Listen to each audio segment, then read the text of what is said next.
morning, everyone. My name is Anna, and today we are going to rank my list of the top 10 places I would like to sleep in theme parks. This is not a list of places that you can get in a quick nap, although I do have a couple suggestions. This is an aspirational list of places that I would like to sleep inside of theme parks. When I was young, I was part of a Girl Scout troop, which, if you're not from America, the Boy Scouts are the ones that go camping and learn survival skills, and the Girl Scouts are the ones that sell cookies. I've never been a Boy Scout, but I do think I got the better deal because I'm not a big fan of camping, and also that's how Americans hit the minimum 10 years of sales experience by age 17. Anyway, when it was time for my Girl Scout troop to break up, we took a trip to SeaWorld, and one of the nights of this trip, we got to sleep at SeaWorld. They offered this program where they let kids sleep in one of their attractions, so for educational purposes, we stayed overnight in the shark tunnel at SeaWorld. We set up our sleeping bags on the metal grid next to the handrail, and I think they also let some girls sleep on the floor in the room at the end of the tunnel, the one with the giant shark jaw, and I think there might have been a few people who slept on the ground, which is usually a moving sidewalk, but they turn it off at night so it's just a regular sidewalk. Anyway, sleeping in the shark tunnel at SeaWorld was a super cool experience. I loved it, and it was a core 8th grade memory for me. I checked online, and they do still offer this for scouts and school trips. It says on the website that they give you a t-shirt, and I wish I could find this. I'm pretty sure I purged it from my closet immediately because I did not think I was gonna need it again, but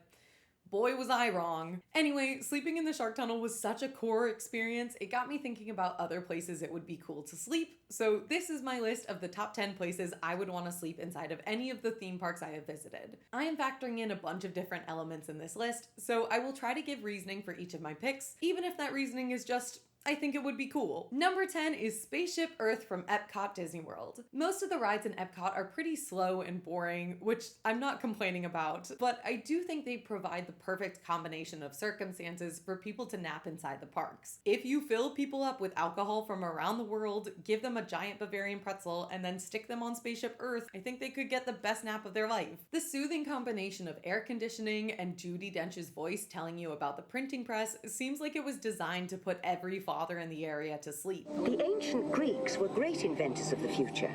This is one of the darkest dark rides in Disney in terms of lighting, and I think it would be great. Honestly, most of the dark rides and boat rides in Disney feel like they were designed to lull dads to sleep, but Spaceship Earth is a lot easier to sleep through than something like Small World. This one is, I think, the most practical one you could pull off inside the parks, and you would get a pretty decent nap because this ride is about 15 minutes long. This would not be my pick to sleep in overnight, but I think Spaceship Earth could accomplish the mission statement of this video without any additional work. Number 9 is the Jewel of the Sea Aquarium at SeaWorld. My favorite ride in SeaWorld is the Journey to Atlantis ride, which is actually closed right now and has been since October 2024. The Orlando one tries to have a story, and it's got a similar vibe to Splash Mountain, but worse. The San Diego one is much better in my opinion because there's a point where your car, to me it looks like a toboggan, but it doesn't really make sense for the theme, so I'm calling it a car, drives into this elevator and then it brings you to the top of the roller coaster lift, and as you rise you can see marine life in these big tanks right next to you, and then when the ride is over, I'm pretty sure it deposits you in the Jewel of the Sea Aquarium section where you can look at all the beautiful animals as they swim around. I'm not like an avid SeaWorld fan, although I do have this Shamu cup from 2007 that I used to wash my paintbrushes. You can't even tell that it's Shamu. Like, that's a whale.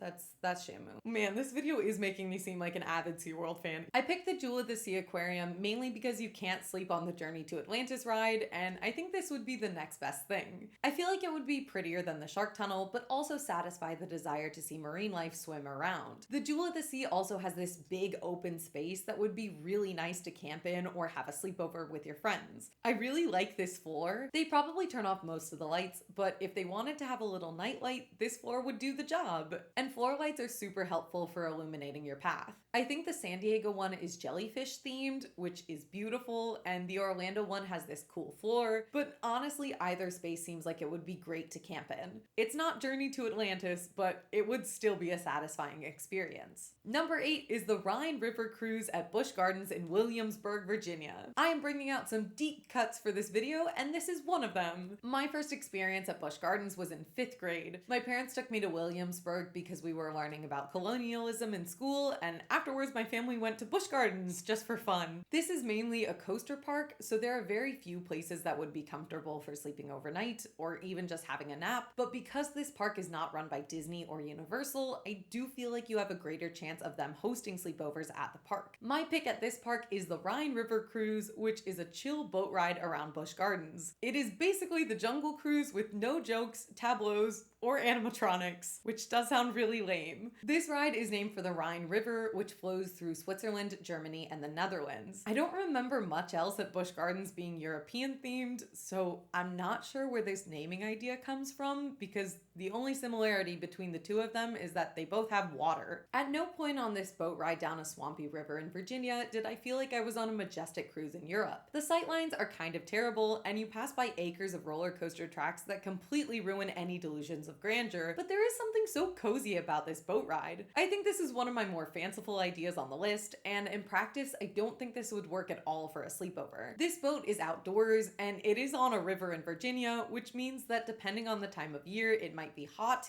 humid, or swarming with bugs. Plus, it's not an actual cruise, so there isn't a bathroom, which means they would have to dock the boat, which would still be fun to me, but probably not to anyone else. There's also a concern about wildlife, but unlike a lot of regions in the US, Virginia doesn't have any animals that I would consider a threat to humans, so that one is covered. The main reason this is on the list is for the novelty, and because I thought the seats on this were really comfortable when I was a kid. They don't really look comfy in photos or videos online, but these concrete benches were about as long as child me, so I thought it would be a great place to stretch out and have a nap. I still think this would be a good spot for a cat nap during the day, but probably not a good candidate for an overnighter unless you're prepping to be on Survivor. Number 7 is any of the pre-show rooms in Disney, but specifically Guardians Mission Breakout. So if you're a fan of theme parks, you are probably familiar with the concept of pre-show rooms. These are holding areas where guests can wait indoors and listen to an informative speech about the ride under the guise of an introduction video or a scary story. The pre-show rooms are wide open spaces that hold a fairly large number of guests, and the main purpose of a pre-show room is to make the guests feel like they are done waiting for the ride. Even if they have to walk down a corridor and wait in a second line, the fact that they are standing in the air conditioning tricks people into believing the ride has begun, or at least the entertainment portion of the line has started. As stated, all of the pre-show rooms have big open spaces that would be perfect for a bunch of people to set up their sleeping bags and have a cute little sleepover, but not all pre-show rooms are created equal. I think the Guardians Mission Breakout Room is hands down the best pre-show room for the job. Disney's California Adventure changed the theming of the Hollywood Tower Hotel when Marvel took over the land in 2017, coinciding with the release of the Guardians of the Galaxy Volume 2.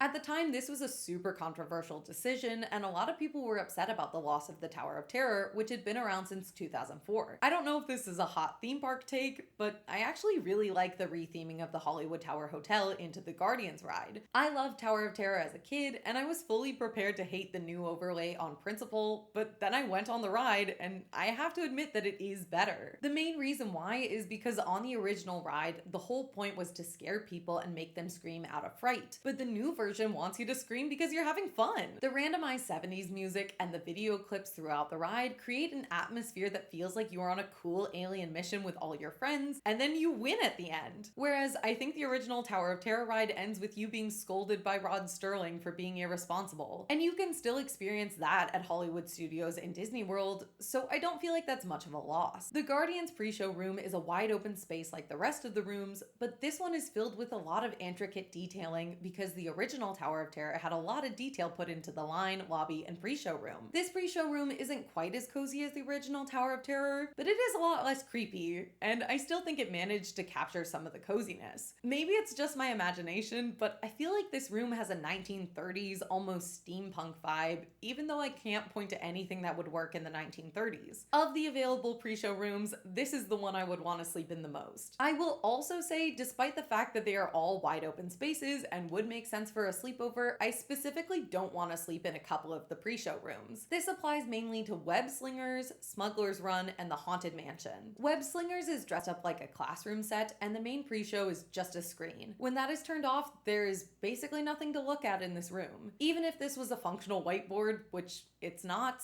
I don't see anything here that would entertain kids or adults. Smuggler's Run doesn't have much to look at either, and I think the Hondo animatronic would look really creepy in the middle of the night. I'm pretty sure they would have to cover him up with a tarp so it wouldn't spoil the magic, and that just sounds so sad to me. And I vote no on Haunted Mansion because that pre-show is just a big elevator. I guess someone could have fun sleeping under the long portraits, but there isn't really anything to do or look at other than these paintings. That being said, I would have a sleepover in the Tron pre-show. I get that I'm being hypocritical because that one is also just a screen, but I love the Tron coaster. I will ride it every opportunity I get, and I think it would be cool to sleep there and not cool for Spider-Man. Web Slingers doesn't really do it for me in the same way Tron does. The Grid. Number 6 is Harry Potter and the Forbidden Journey. This is the Hogwarts Castle ride, and I am specifically talking about the version of this ride at Universal Studios Hollywood because I've never been to the Orlando one. I was waiting for all the new stuff to open, and I just haven't made the trip out yet, so I have no idea about those lines. I have seen a lot of clips online of people meeting the dragons in Berk and the Gringotts ride that they don't have in California, and those seem really cool, but I don't have firsthand experience to know if I would want to sleep there, so I cannot speak to that. I know they have a Hogwarts ride in Orlando as well, and I'm pretty sure it's the same, but my personal experience is with the California one, so that's all I'm addressing for the moment. The Harry Potter ride in California would be terrible for sleeping because the entire thing is a combination of 3D screens that give me headaches and horrifying animatronics that give your mother a panic attack if you ride with her, so the actual ride is off the table, but the line is fair game. This ride has a fairly long line with a lot of different environs. It starts in this stone underground, then takes you up through the greenhouse, and then you walk through the halls of Hogwarts itself, which has several different halls full of moving portraits and iconography from the movies. I think the best room to sleep in would probably be Dumbledore's office or the Defense Against the Dark Arts room, but if I'm being honest, neither of these are that great of options. This one is ranked so high for me because of the fun idea of sleeping inside of Hogwarts, but I don't think there's a comfortable way to pull this off at this time. The line has big metal poles separating everything, which would really limit your use of the space, and there isn't much to look at in the line. I like the use of screens with the portraits, but I don't love it for Dumbledore and the kids. I wish they built horrifying animatronics of Daniel Radcliffe's face. My main reasoning for this is that it sounds fun, but also they're making a new Harry Potter series soon. If they had a generic boy with a scar animatronic, that would be more flexible for the new and the old, whereas the current setup is very clearly the Daniel Radcliffe version. My favorite part of the Forbidden Journey line is the greenhouse section. I think it's really pretty, but I don't want to sleep there. I don't think it would be as fun at night, and it would let in too much light first thing in the morning. It's high up there because I think it would be cool, but in reality, it's not feasible. I think the only way this could work in real life is if Universal built a Hogwarts-themed hotel where people could stay in the castle for the weekend. That way people could sleep in the dorms like they were meant to, and everyone could book a different wing depending on what house they think they are. Universal could incorporate little magic tricks and animatronics on the walls and ceilings so they're out of reach of the guests. They could bring in the frog singers for nightly entertainment and have a dining space themed like the Great Hall with floating candles on the ceiling and long benches. In my dreams, this would be a buffet style eating establishment, which is not really what they want from luxury dining, so Universal would probably find a way to incorporate waiters. Either way, this hotel sounds amazing to me, and I think it would make more money than the Star Wars Hotel, and it shouldn't cost $6,000. Number 5 is the Calico Mine Ride at Knott's Berry Farm. There are two very similar rides at Knott's Berry with very similar names. The first is the Calico Railroad, which is a train ride that goes around the park and looks like a regular train. The second is the Calico Mine Ride, and this is an indoor dark ride on a mine train. I will preface this by saying that Knott's Berry as a whole is in fact a little jank. A lot of the rides are older and not always super well maintained. Last time I was there, they didn't have any in-house themed dining options like they have at Disney or Universal. I disliked the banana pulled pork from the Minions dining hall, but at least it was themed. Knott's Berry is closer to a Six Flags in terms of quality, and it's not in a particularly good part of town, so I don't think Knott's Berry should seriously consider sleepovers as a viable option. It's not a bad part of LA County, but it's definitely not as nice as Anaheim, and it's not isolated like Universal Studios, so it doesn't feel as nice. But again, the standards aren't as high as Disney, so they might not have any qualms with people staying in the park overnight. The Calico Mine Ride is a mostly indoor dark dark ride that takes you through a series of tunnels and mine-themed tableaus with a lot of cool animatronics. This ride feels like a combination of Big Thunder Mountain and the hell portion of Mr. Toad's Wild Ride, which is a real vibe for me. I thoroughly enjoyed it when I went. I think the animatronics look good, and I like the coziness of this ride. They have some ominous music that plays in one of the stalagmite caves that sounds like knockoff Phantom of the Opera, and overall, I love the drama of this ride.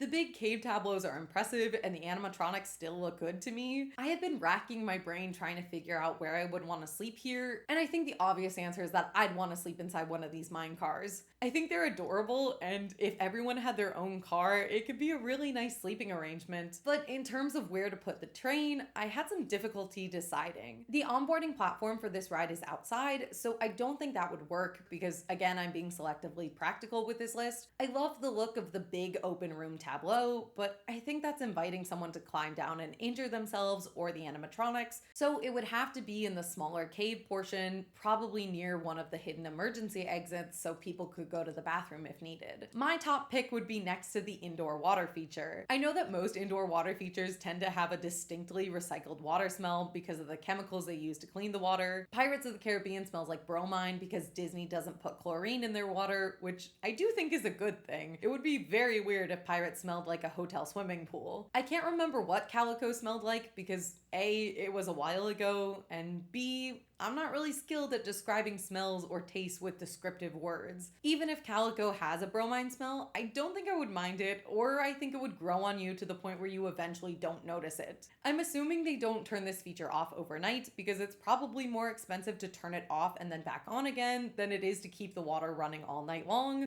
But I don't know. Maybe someone who worked at Knott's Berry will watch this and tell me the economics of running the water feature on the Calico Mine Ride. What I like about Calico is that it's an indoor dark ride, so the temperature can be controlled to make it nice. I think sleeping in one of the mine carts would bring me the same joy as Dopey sleeping on that singular feather in the original Snow White, and there's a chance that they are of equal levels of comfiness.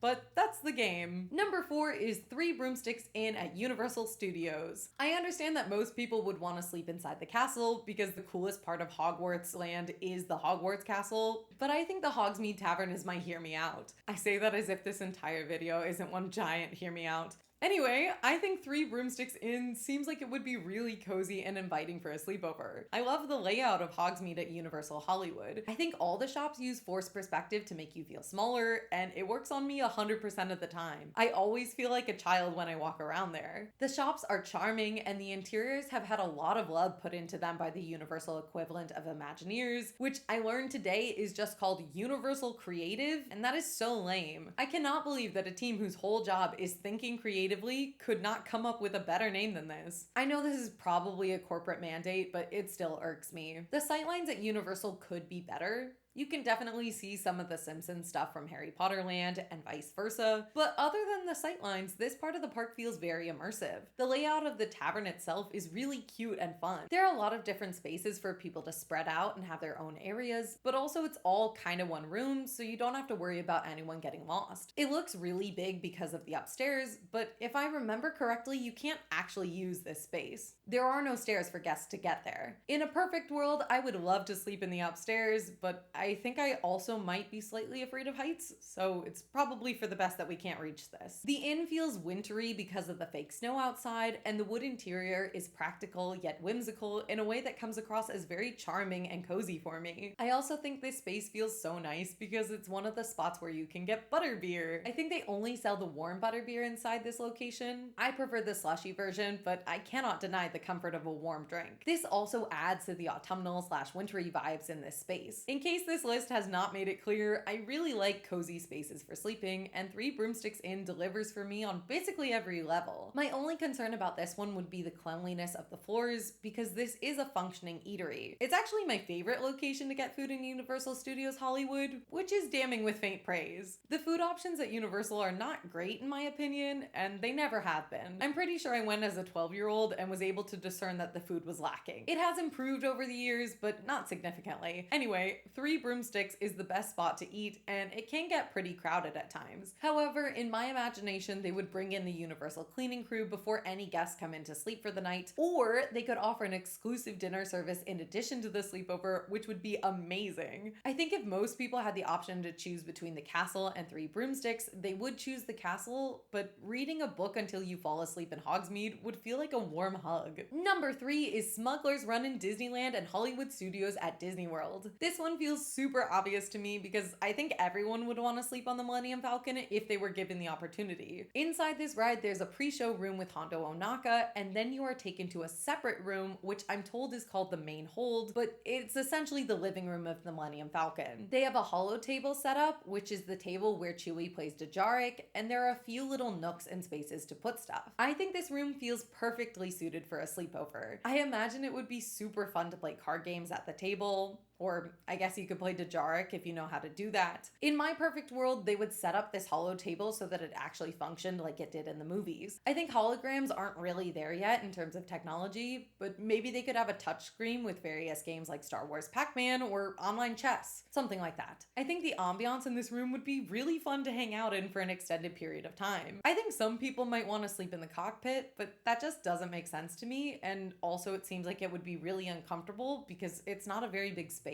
Plus, it would be really boring and look bad once the screen is turned off, so Disney would basically never let that happen. It would ruin the magic. But this main hold seems like a perfect space to hang out. It has doors for privacy, and I'm pretty sure there's a bathroom hidden inside Smuggler's Run because I got lost one time and found the sign for it. Also, this would be a great space because in the ride map I found online, there are actually 2 main holds. Each side of the pre-show room filters into a different room. My map says that it's called the Falcon Interior, but I think main hold is more correct and sounds better. This means that you can have 2 different groups enjoying this space every night, or if there's cleaning or maintenance, you can close off one at a time and still have a working main hold for sleepovers. Also, there are a lot of buttons in the main hold, which light up different colors, and I think this would be cool to see at night. It could provide a nightlight, which would create some great ambiance and make sure no one gets too scared while sleeping in the Millennium Falcon. Number 2 is the Beluga Whale Room at SeaWorld. When I went, you and your Girl Scout troop could stay in one of 3 locations. I think they were the Penguin area, the Beluga Whale Room, and the Shark Tunnel. The Penguin area sounds absolutely disgusting to me. I would not want to stay there if you paid me. I think people forget that penguins are birds and they are super stinky and loud, so that is an automatic no for me. I do not want to hear that all night. I wanted to stay in the Beluga Whale Room, and unfortunately, I was outvoted by my peers. It has been literal years, and I still don't think I'm over this one. I missed the opportunity, and now the only way I will get to sleep in this room is if I am a parent chaperoning my kids' trip to SeaWorld, and that just sounds really unappealing to me and unreasonable. Like, I'm not going to have a kid just so I can make a scout group and be the group leader for years as an elaborate ploy to get to sleep in the Beluga Whale Room at SeaWorld. That sounds like the motivation for a Despicable Me villain, and I can't wait that long. I would like to go right now and sleep in the Beluga Whale Room. It's super nice and cool inside because the whales are from the Arctic, and that was legitimately why we did not choose this room when I was a tween, because all the other girls thought it would be too cold. But I grew up with a dad who always kept the thermostat at like 62 degrees, so this was completely normal to me. So I think I would thrive with the whales, and I would be super happy just hanging out, watching them for hours, and then hearing real whale song lull you to sleep. I actually never listen to whale noises to go to sleep. I listen to Enya albums, and those sound kind of similar, so I think I'd be fine. This one would be more educational because you can learn about the whales, and it would be entertaining because you get to look at beautiful whales. Enough said. And finally, in first place, we have the Indiana Jones line in Disneyland. I don't think they would let you sleep on the ride track itself because that would be a huge liability, and Indiana Jones is one of their most popular rides. And also it already breaks down all the time, so they really cannot have it be destroyed by a bunch of children. But that's fine because I don't want to sleep on the ride. I want to sleep in the line. I think that would be a super cool experience. There are interactive things in the line, and they probably don't turn them off when they close the ride for the day, or they could just leave them on for the kids if they wanted to. There used to be more interactive stuff. There used to be a pole right there. It's gone. Yeah, you can see Used to shake it and something would happen. But I think you can still pull on the rope and stepping on the diamonds is fun for kids, even if it doesn't trigger a cool effect. This line has always been my favorite in any of the parks. It's such a fun theme with a lot of detail, and I think that this one realistically would be the most feasible because there's a long corridor like the shark tunnel that makes sense for sleeping. It's indoors and there is a bathroom and water fountain within the Indiana Jones line. I think it's supposed to be for cast members only, but I have used it before and it was great. I don't think any of these are going to happen for me or for anyone else in the near future, but this is the one that I think would make the most sense practically. There are doors, so I'm pretty sure they can shut off certain parts of the line for privacy and keep people out of the ride itself. I think Disney could totally do this one if they wanted to. I would want to sleep in the Batcave portion of the line because that segment has the most space on the sides, and there are lots of little nooks and crannies you could settle into that just seem really cozy. You could spread out a bunch of people while also feeling like everyone has their own separate areas because of the way the stalagmites are set up and the winding path they create. This probably has the best feng shui of anything I have suggested thus far. There is a little bit of a scary element to this line because there are snakes and vengeful gods and skeletons that got impaled by spikes, which is creepy, but I'm an adult and I am not scared by this, so I would be fine. I also think if you explain to a child that this is an old temple that is being excavated by archaeologists and all the booby traps have already been triggered,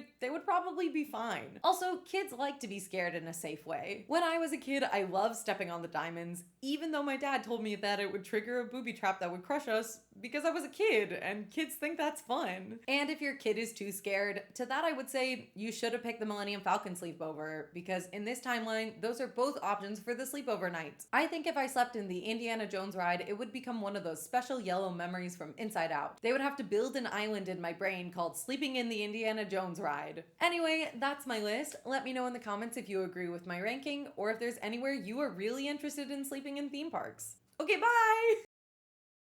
Shimu.